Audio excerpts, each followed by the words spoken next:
बिस्मिल्लाहिर्रहमानिर्रहीम। अस्सलाम वालेकुम। मैं प्रोफेसर हकीम फ़ारूक इलाही माँ बाप से मुखातिब हूँ। आज मैं आपको क़ुव्वत बा में कमी का एक बड़ा सबब बता रहा हूँ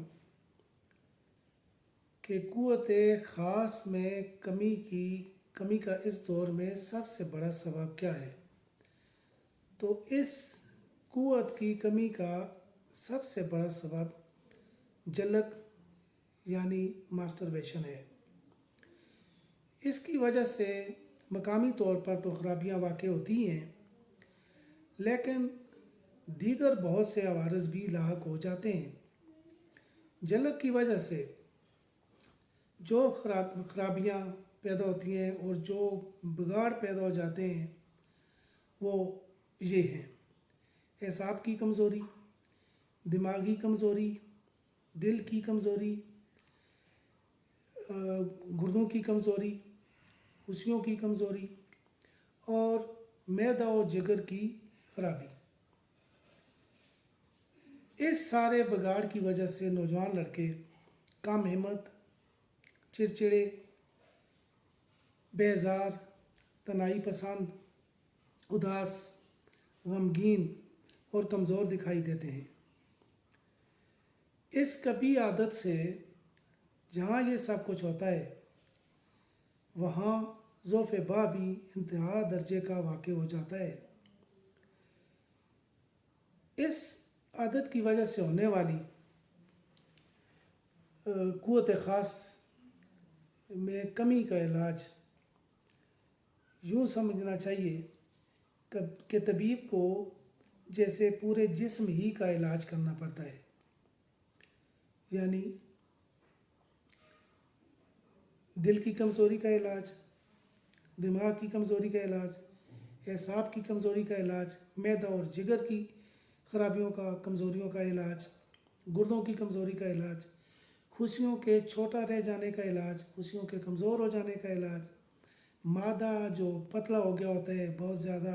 हरकत की वजह से उसका इलाज, और खुशियों का कम व बेश हो जाना, छोटा और बड़ा रह जाना, इसका इलाज, मकामी तौर पर उज़्व का इलाज। और ये सारे इलाज करने के बाद उस क़ुव्वत ख़ास की कमी का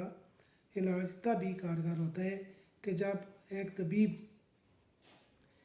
जलक का जो मरीज़ है, जो मजलूक है,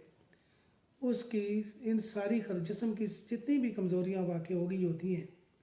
एसाब कमज़ोर हो गए होते हैं, पट्ठे कमज़ोर हो गए होते हैं, एसाब पट्ठे ही हैं, दिमाग कमज़ोर हो गया होता है, मैदा, जिगर, गुर्दे, खुशिये और गुर्दे और मकामी तौर पर जो ख़राबियाँ वाक़ हो जाती हैं उनका इलाज, तो जैसे पूरे जिस्म की ओवरऑलिंग करनी पड़ती है तबीब को, और तब जाकर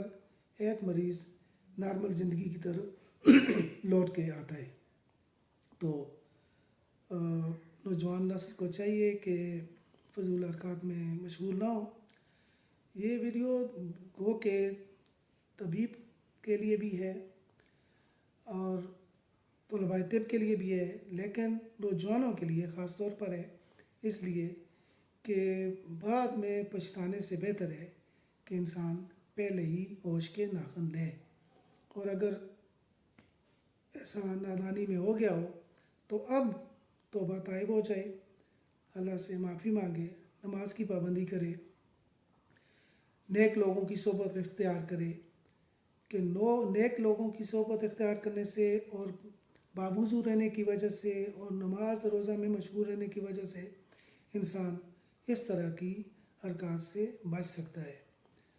तो उम्मीद है कि ये वीडियो तलबाए तिब के लिए, नौआमोज़ तबीबों के लिए और आम नौजवानों के लिए फ़ायदेमंद साबित होगी।